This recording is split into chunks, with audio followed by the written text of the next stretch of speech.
Yeah, I'll react to that, sure. Top 10 things British people don't realize are weird. Okay. Sure. Original link to the video, top description. My name is Connor. Hello, good sir or madam.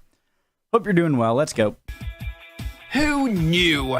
Welcome to Watch Mojo UK. Why is and today, it always at 360p? we're counting down our picks for the top 10 things British people don't realize are weird. Before we begin, we publish new content every day, so be sure to subscribe to our channel and ring the bell to get notified about our latest videos. For this list, we're taking a look at British customs and items that we take as a given, but are actually a little bit strange. Okay. Number 10, Barrister Wigs. In light of the evidence, Mr. Tilsley's admission and taking your mitigation into account, I am now persuaded that you were not the instigator or ringleader in the crime committed against your grandmother. Anonymity, while also creating an imposing image to hammer home the supremacy of the law. Ironically, in the years prior to the introduction of the wig, barristers were expected to keep their hair short for a lot of the same reasons. I mean, why don't you just cover everything? It seems like that's an insufficient wig. Though these eye-catching headpieces are used elsewhere in the Commonwealth, their ties to Britain and British history feel especially strong. Number 9, washing machines in the kitchen. Well, we did tell them to express themselves. While increasingly not uncommon in most major cities, due to the lack of space in most modern flats, coming across a washing machine in a kitchen continues to baffle non-Brits, and in particular, the Americans. Whereas our cousins from across the pond prefer to devote their entire rooms or closets to their washers and dryers. Again, maybe weird, a little like, might be like, huh, that's in your kitchen, but I don't see anything wrong with it. We decided long ago that the best place for them was clearly somewhere between the dustbin and the kitchen sink. And there they've stayed. Why would you do that? Why? Come on! Why? As such, it's easy to forget that all across the world there are families folding their clothes in the comfort of a laundry room, flummoxed by us doing laundry within arm's reach of the toaster. Get the hell out of my kitchen! Number 8, our sense of humour. I have a terrific sense of humour. It's just very dry. Often mistaken for having no sense of humour at all. Satire, irony, self-deprecation, deadpan delivery, and I hear that so... Did a bird just run into my window? I hear that so much, like dry humor, but like...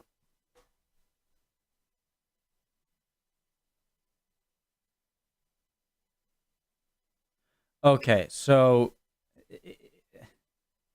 It's more very subtle, and if you're expecting something more like, oh, like rambunctious, then you are going to be disappointed.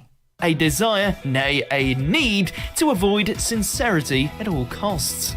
These are the things that make British humour unique. Perhaps Ricky Gervais summed it up best when he said that Brits mercilessly take the piss out of people we like or dislike. To some, this can come off as rude or nasty, but Brits know that deep down, it's all in good fun. You've got all the charm of a rotting teddy bear by a graveside. British humour is about being able... So what if you're actually trying to be mean? Then isn't it going to come across as you joking? to make fun of yourself, something that flies directly in the face of big brash US comedy. A good way to tell if you've just been run over by a solid British joke is if you find yourself asking, were they joking or not? How come you've only got one eyebrow? The dog chewed it off last year. Number 7, calling pulp juicy bits. Yes. No. Let's go crazy. I'll have an orange juice. This one should be obvious, but apparently it isn't. Orange juice comes with juicy bits or no bits, right? But those bits are pulp across the Atlantic, a decidedly less off-putting word. Juicy. While the American option is likely more universal, it's not like our version is any less an accurate description. And it pays made it great on the homage list. to those other great British linguistic traits. Not saying exactly what we mean, and turning even everyday things into a mild euphemism. Coffee? No. Orange juice? Probably not. Number 6, spotted dick. And other food-based innuendos. Spotted dick, sir. What? Spotted dick. The ever-popular That is ironic. It's one of my favorite movies. I love Shanghai Nights. I love Shanghai Noon. I love the Mummy movies. I don't care. Like I don't have I'm not the greatest movie sense of taste. I just like simple comedic things with nice actors. You don't have to have world-class acting or anything like that. It's just a nice storyline, adventurous. spotted dick is a traditional pudding that's really quite tasty. But those who didn't grow up with this served after dinner tend to only snigger at its name before declining it in favor of a less risque cheesecake. Such a staple is spotted dick though, Spotted dick. but there are still multiple canned varieties available if you're in need of a quick fix. And if nudge nudge wink wink food is really all you're after, then why not have Scotch woodcock for breakfast and toad in the hole for your main? Oh god, that was I so... can't really say my grandmother used to make a sausage in the hole. My grandfather used to make sausage in the hole. If my grandmother had wheels, she'd be a bike. What is your point? I love that. For a non-Brit looking in, our menus both boggle the mind and tempt the taste buds. This is good. I thought the food here was supposed to suck. Number 5, having multiple taps. How and why this is still a thing is pretty baffling in itself. Across the world, other humans have evolved. Again, there seems to be a lot of these things, like when it says top 10 things British people don't realize are weird. They seem to be very, like, so what compared that, like, I thought there'd be ones where I'm like, really? Like, what? Why do you do that? But a lot of them are just so simple. It's like you call pulp,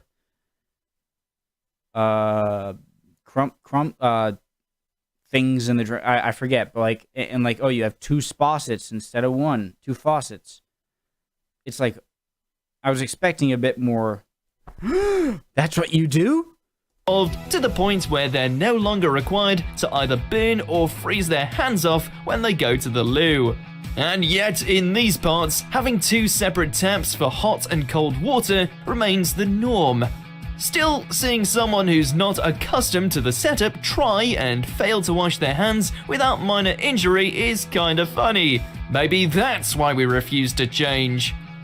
Number 4, affectionate texts. You doing it? Yes? Have you done it? Yet, hang on. Too often have we been labelled as cold and unaffectionate. For too long has the world believed us to be an emotionless folk. And how do we prove that we like, or at least tolerate, other people? By signing off texts, tweets, and most other messages with a single lowercase x. Does this guy have a British accent? If he does, it's one of the thinnest. You know, when someone says you have a thick accent, it's one of the thinnest accents. To be honest, I almost thought he was American. Don't bother Tweets and most other messages with a single lowercase x. Don't bother trying to explain because you're a bit on the side. It's done it for you. For those not in the know, it represents a kiss. For the Brits scratching their heads right about now, this small gesture actually isn't standard everywhere else. And since the invention of emojis, it's become a cute callback to a bygone age. As to the matter of how many kisses you should or shouldn't put, no one really knows for sure. XOXXXXO. Don't think I'm changing the subject, but I found a bus ticket. Number 3, not tipping. Luckily, I just bought another pair. Okay. So, I heard some contradicting stuff on this now. So, when last time, again, I've only been to overseas to the UK twice. Once was in, I think, 2006. I remember there was a World Cup going on. And in 2006, I was 13. I probably just turned 13 when we went. And yeah, I remember going down into the hotel, and the lobby of the hotel was kind of like a pub, and asking these 2 British guys, like, do we tip? Because I guess my dad went up and tipped when he grabbed us some beers, and the bartender was like, no, keep that. And I thought it was almost like an insulting thing over here, like over in the UK, where like if you're tipping, it almost seems like you're being like insulting, or like you think they need the money or whatnot. But over here, it's just customary. But then in some comments, they said that they do, and people on Discord, that they do tip. So And then I pay taxi fare. This one always throws tourists for a loop. While it's common in North America for patrons to tip their waiters, waitresses, and bar staff, it's simply not a thing. Like it's so weird not to tip over there, especially a waitress or a waiter. Like maybe a bartender, maybe okay, but a waitress, like it would just seem so rude. Be like, we're not giving any tip. Like even if you had terrible service, you might leave like $1, but that might be more insulting than $0. Around this way, or across most of Europe in fact. And maybe this entry, more than any other on this list, is one that we wind up stumbling over too, because our natural inclination not to tip can get us into trouble on our holidays, all while supposedly confirming the assumption that we're a rude and uncaring bunch. It's not that we don't like you, it's just that we don't tip. Alright, since you pay for the breakfast, I'll put in, but normally I would never do this. Number 2, brown sauce. Nothing screams delicious like brown sauce, but incredibly, only in the UK. But it didn't prepare me for this sensation. A traditional on French fries? What about ketchup? Condiment with a standout flavor, it does the job for cooked breakfasts, bacon rolls, anything with chips, but the rest of the world simply hasn't caught on. Sorry, not French fries, chips. You can get steak sauce elsewhere, and apparently endless variations of barbecue sauce, but the humble brown is by contrast a rare and unusual delicacy. Andy must never eat a bacon sandwich without the big, bold flavour of HP sauce. Is that Vegemite? For non-Brits, even the experience of bold flavour. A bacon sandwich, so it's just bacon on that? There's no egg or cheese? Flavour of HP sauce. For non-Brits, even the experience of asking for it at a restaurant confounds. It's brown, it's sauce, it's brown sauce. Easy. Number 1, oddly specific regional accents. What did you think, love? Oh, John, I thought it was just great. The United States is the 4th largest country by area Just Earth, while the United States is the 4th largest country by area on Earth.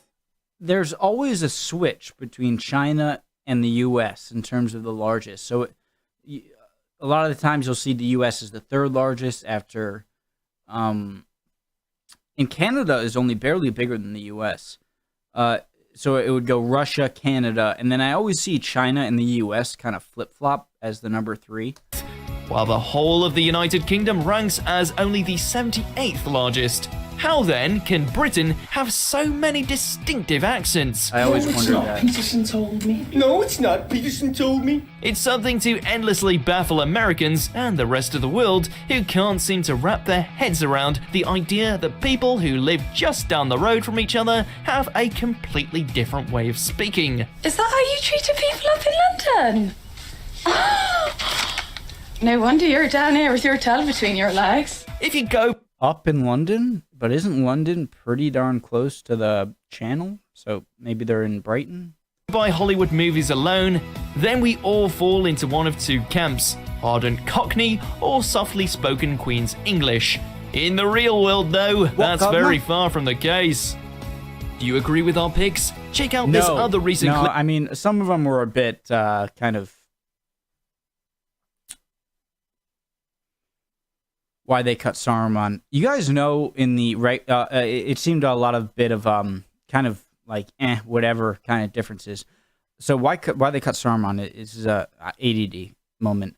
Do you know that in the main like theater release and smaller version on DVD, the scene where Saruman dies, like falls to his death and impaling onto that spiked water wheel, isn't in the, and it seems like such an important part of the movie and the whole trilogy. You know, he was the second big bad guy, And yeah, we didn't even they cut that out. You see it in the extended version. Awesome video, guys. Cool. See you guys next time.